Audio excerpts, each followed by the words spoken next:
अगर मैं आपसे कहूं कि इस दुनिया में सबसे बुरा आदमी कौन है, जिसकी मगफिरत नहीं हो सकती, जिसका जहन्नम में जाना कंफर्म है, जिसको अल्लाह माफ नहीं कर सकता, तो आप कहेंगे बेंजामिन नेतन्याहू की मगफिरत नहीं हो सकती। कोई कहेगा नहीं, डोनाल्ड ट्रंप की माफी नहीं हो सकती। कोई कहेगा नरेंद्र मोदी की माफी नहीं हो सकती। कोई कहेगा योगी आदित्यनाथ की माफी नहीं हो सकती।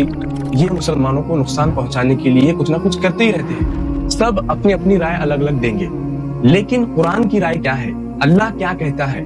किसकी मगफिरत अल्लाह करेगा और किसकी मगफिरत नहीं करेगा? आइए जानते हैं कुरान की एक आयत से। एक बार अल्लाह के रसूल सल्लल्लाहु अलैहि वसल्लम के पास कुछ नॉन मुस्लिम्स आए और वो कहने लगे, अगर हम इस्लाम कबूल कर लेते हैं तो क्या हमारी मगफिरत हो सकती है? क्या अल्लाह हमें माफ करेगा? क्योंकि हमें नहीं लगता कि अल्लाह हमें माफ करेगा, क्योंकि हमने बहुत से मुसलमानों को कत्ल किया और बहुत सी इज्जतें लूटी, बहुत सी चोरियां की और बहुत से डाके डाले। तो क्या हमें अल्लाह माफ कर सकता है?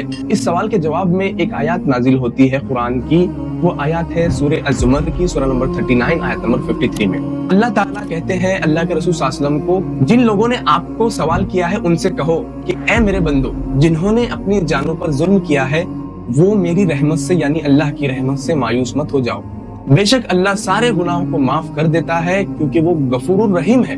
अल्लाह ताला ने कहा कि जिन्होंने अपनी जानों पर जुल्म किया है, यानी मुसलमानों को कत्ल किया था या बुरे काम किए, इज्जतें लूटी, चोरी की, डाका डाले, वो मेरी रहमत से मायूस मत हो जाओ। अगर आप सुधरना चाहते हो तो आप सुधर जाओ और ये सब छोड़ दो।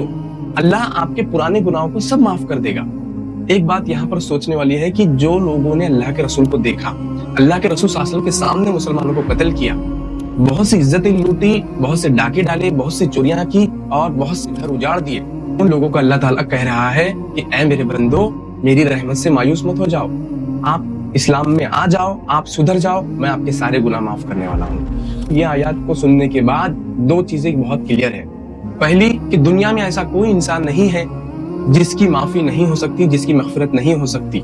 चाहे उसने कितने भी गुनाह किए हो, चाहे उसने कितने भी मुसलमानों को कत्ल किया हो, अगर वो मरने से पहले तौबा कर ले और सच्चाई के रास्ते पे पलट कर आ जाए तो अल्लाह उसको माफ कर देगा।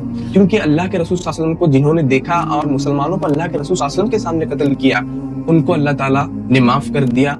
तो जिन्होंने अल्लाह के रसूल सल्लल्लाहु अलैहि वसल्लम को नहीं देखा और बुराइयां कर रहे हैं और मुसलमानों को मार रहे हैं, तो अल्लाह उनको माफ क्यों नहीं कर सकता? क्या नेतन्याहू ने अल्लाह के रसूल को देखा है? क्या डोनाल्ड ट्रंप ने अल्लाह के रसूल को देखा है? क्या नरेंद्र मोदी और योगी आदित्यनाथ ने अल्लाह के रसूल को देखा है? जिन्होंने अल्लाह के रसूल को देखकर इतने बड़े बड़े गुनाह किए, अल्लाह ने उनको माफ कर दिया।